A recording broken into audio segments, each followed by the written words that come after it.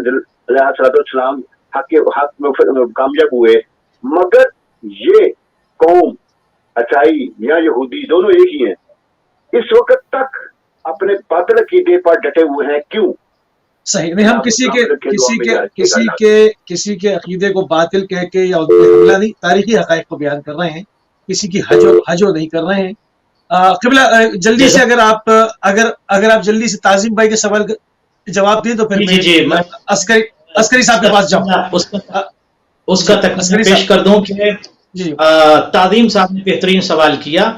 پہلا جواب اس کا یہ ہے کہ عیسائیوں نے جو پہلے ڈکلیئر کر دیا تھا کہ اصحاب کے ساتھ آئیں گے تم مباہلہ کرنا، ڈونٹ وری اباؤٹ دیٹ، کوئی مسئلہ نہیں، کر لینا اصحاب کے ساتھ آئیں تو، بٹ اہل بیت کے ساتھ آئیں تو نہیں کرنا، یہ واضح اور پہلے بات ہو چکی تھی. اب یہاں پر جب عیسائیوں کے سردار نے یہ کہا کہ انی لارا وجوہن، ہم ایسے چہروں کو دیکھ رہے ہیں، اگر یہ اشارہ کر دیں تو پہاڑ اپنی جگہ چھوڑ دے، پہاڑ چلنے لگے، تو یہاں پر تردید نہیں ہے ما سبق گفتگو کی، بلکہ یہاں پر فضیلت ثانی بیان کر رہے ہیں. وہ اہل بیت کی فضیلت کو بیان کیا ہے عیسائیوں کے سردار نے، تمام عیسائیوں کے سامنے، بلکہ پوری دنیا اور یونیورس کے سامنے. ارے یہ وہ شخصیت ہمارے سامنے آ رہی ہیں، ایسے چہروں کو ہم دیکھ رہے ہیں، یہ فضیلت بیان کر رہے ہیں کہ یہ پہاڑوں کو چلا سکتے ہیں، اگر یہ اشارہ کر دیں تو پہاڑ چلنے لگے. تو پہلے ڈکلیئر کر دیا کہ ان کے مباہلہ نہ کرنا، یہ اس قدرت کے مالک ہیں، اس قوت کے مالک ہیں کہ یہ پہاڑوں کو چلا سکتے. تو یہ صحیح. عسکری صاحب، کیا مباہلہ اس دور میں بھی ممکن، کیا مباہلہ ہو سکتا ہے؟ بسم اللہ الرحمن الرحیم. جی اس دور میں بھی مباہلہ ہو سکتا ہے، اور معصومین کی روایت کے مطابق میں چھٹے امام کی ایک روایت سے اس بات کو آگے بڑھاؤں گا کہ چھٹے امام فرماتے ہیں، اپنے کسی صحابی سے آپ روایت میں نقل کرتے ہیں کہ اگر تم سے کوئی مخالف بحث کرے اور حق ماننے کو تیار نہ ہو تو تم اسے کہنا آؤ مباہلہ کر لیتے ہیں. ٹھیک ہے، یعنی ولایت کے باب میں اگر آپ کسی سے ڈیبیٹ کریں، کسی سے بحث اس کی شروط و کنڈیشنز کیا ہوں گی، مطلب اس کی کس طرح سے کیا جائے، کیا بتایا گیا ہے؟ جی میں عرض کرتا ہوں، تو اس کو بس میں مکمل کر کے پھر شرائط آپ کی خدمت میں عرض کرتا ہوں کہ اگر فرض کیجئے مثال کے طور پہ امامت یا یعنی اس سے ایک بات اور واضح ہو جاتی ہے کہ مباہلہ صرف کفر اور اسلام کے بیچ میں نہیں ہے. خود مسلمان آپسی اپنے فرقوں کے درمیان بھی مسلمانوں کے دوسرے فرقوں سے ہم مباہلہ کر سکتے ہیں. چھٹے امام کی روایت سے واضح ہو رہا ہے. مثال کے طور پہ جیسے مباہلہ اصل جو ہوا قرآن میں وہ عیسائیوں کے ساتھ ہوا، اہل کتاب کے ساتھ ہوا، لیکن اس کے بعد جو روایات نے اس کی تشریح کی ہے آج کے دور میں بھی فرض کیجئے. اور میں گزارش کرتا ہوں ایک مثلا علمی بحث و گفتگو کے پلیٹ فارم کو اور فورم کو کھلا رکھنا چاہیے. جتنے بھی دوسرے مذاہب کے دانشور ہیں ان سے گزارش ہے کہ وہ آئیں آپس میں بیٹھ کے گفتگو کریں. اور قرآن کی وہ آیت ہے فبشر عبادی الذین یستمعون القول فیتبعون احسنا، کہ میرے ان بندوں کو بشارت دیجئے وہ بہت ساری باتیں سنتے ہیں اور ان میں سے جو سب سے اچھی ہوتی ہے اس کو انتخاب کرتے ہیں. تو یہ باب کھلا رہن دیں.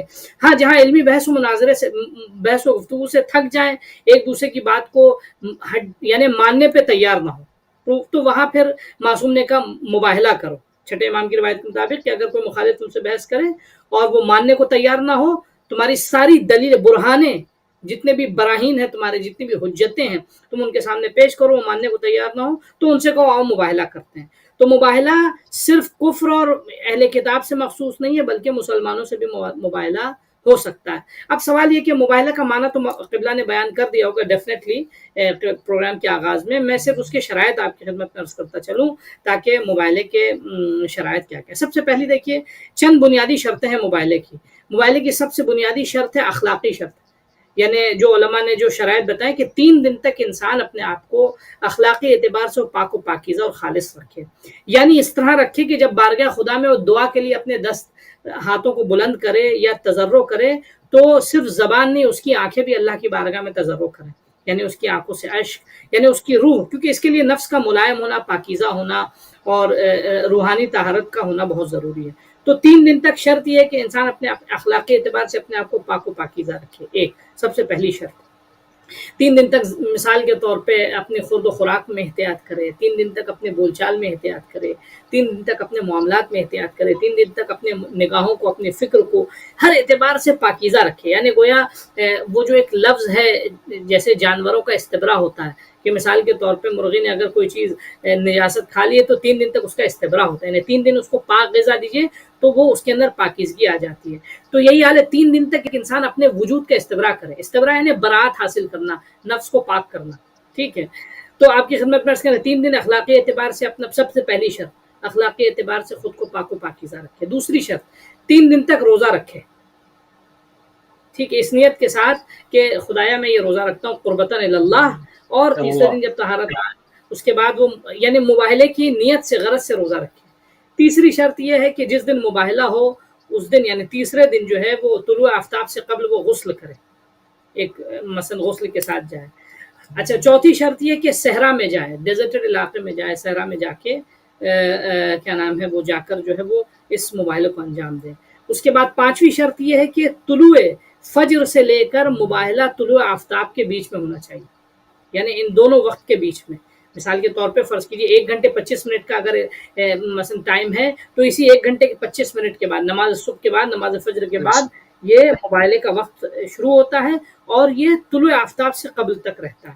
اس کے بعد جو ہے یعنی مباہلے کا وقت نہیں ہے. اور چھٹی شرط یہ ہے کہ جب مباہلے کے لیے جائے تو اپنے رائٹ ہینڈ کی یہ انگلیاں جو ہے ٹھیک ہے وہ اپنے فریق کے دائیں ہاتھ کی انگلیوں میں ڈال کے اور یوں ہاتھ کو بلند کر کے بارگاہ خدا میں گریہ و زاری کے ساتھ تضرع کرے.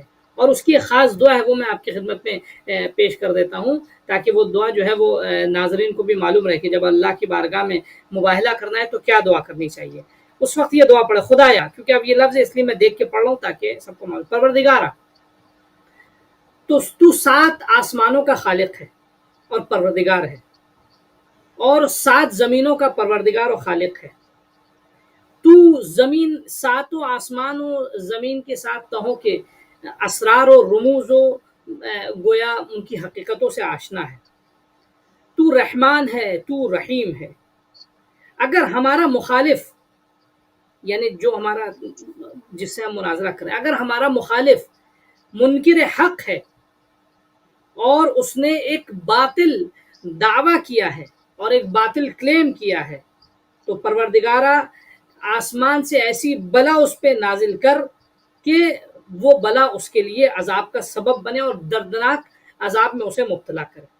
ٹھیک ہے، اور پھر اس کے بعد اس دعا کو دوبارہ پڑھے، خدایا تو 7 آسمان کا پروردگار ہے، 7 زمین کا پروردگار ہے، تو 7 آسمان و زمین کے اسرار و رموز سے آشنا ہے، تو رحمان ہے، تو رحیم ہے. پروردگار، اے میں پالنے والے میرے معبود، اگر میرا فریق، میرا مد مقابل اگر یہ جھوٹے دعوے یعنی گویا حق کا انکار کر رہا ہے اور باطل دعوے کو ثابت کرنا چاہ رہا ہے تو آن دم اس پہ ایک ایسا عذاب نازل کر، ایک ایسی مصیبت اور ایک ایسی بلا نازل کر کہ جو اسے گویا کیا نام ہے نابود کرے اور اسے برباد کر دے، تباہ کر دے اور اس کے لیے عذاب اور دوسروں کے لیے عبرت کا سبب ہو.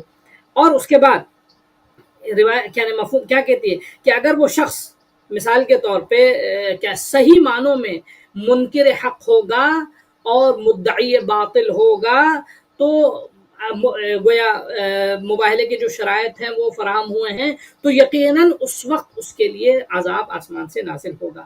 ایک شرط اور جو مباہلے کی وہ یہ ہے، ایک شرط اور مباہلے کی وہ یہ ہے کہ جو تمام شرطیں دعاؤں کے مستجاب ہونے میں علماء نے بیان کیا اور روایات میں ان کا ذکر ہوا ہے، زبان کی پاکیزگی، مثال کے طور پہ نجاست خوری سے دور رکھنا اور وہ تمام شرائط جو دعاؤں کے مستجاب ہونے کے لیے ذکر ہوئے ہیں، ان تمام گویا شرائط کا اور شروط کا بھی فراہم ہونا ضروری ہے تاکہ مباہلہ مؤثر ہو سکے. تو عرض کیا میں نے آپ کی خدمت میں اور ناظرین کی خدمت میں بھی کہ مباہلہ صرف رسول زمانے سے مخصوص نہیں ہے، گرچہ آیت رسول خدا کے زمانے کی تھی اور اہل کتاب سے تھی، لیکن یہ آیت اپنا مفہوم عام رکھتی ہے اور سبب نزول اس کے مخصوص ہونے کا سبب نہیں ہوتا. اور اس کے مذکورہ شرائط جو میں نے ابھی آپ کی خدمت میں ذکر کیے یہ وہ شرط ہے. ان شرائط کے ساتھ ہر دور میں، آج کے دور میں بھی ہم مباہلہ کر سکتے ہیں، چاہے مباہلہ ہم اہل کتاب سے کریں، چاہے مباہلہ مشرکین سے کریں، چاہے مباہلہ جو ہے مثال کے طور پہ ہم ایتھیسٹ سے کریں،